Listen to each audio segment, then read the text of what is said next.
саламатсыздар ма?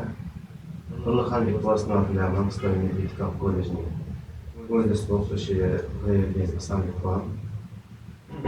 Сіздермен бүгін өтетін тақырып HTML дегеніміз не және веб-сайт қалай жұмыс істейді. Бірінші, HTML дегеніміз не? Ол не үшін жауап береді? Сайттың құрылымы мен арқасын түзеді, яғни скрипт. Мәтіндерді, суреттерді, тіктемелер мен батырмаларды парақшаға орналастырады. Негізгі құралы тектер тегіс.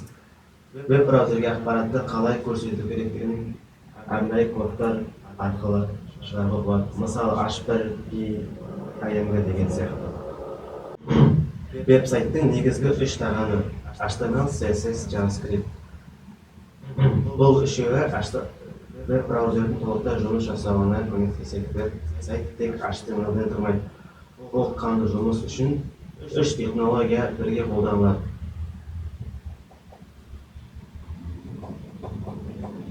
Веб-сайт қалай жұмыс істейді? Клиент пен сервер пайдаланушы браузерде Chrome, немесе Safari, тағы басқа сайт адресін тіркеген кезде мынандай процесс жүреді. Сұраныс, request. Браузер интернет арқылы сайт орналасқан серверге арнайы қуатты компьютерге сұраныс жібереді. Өңдеу. Сервер сұранысты қабылдап, қажетті файлдарды HTML, CSS суреттерді жинайды. Жауап, response. Сервер бұл файлдарды браузерге кері жолдайды. Рендер. Браузер кодтарды оқып, оны біз көріп тұрған әдемі веб-сайтқа айналдырады.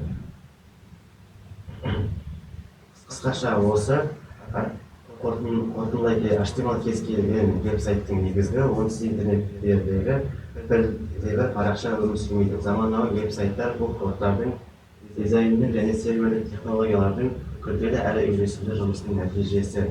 Назарларыңызға рахмет.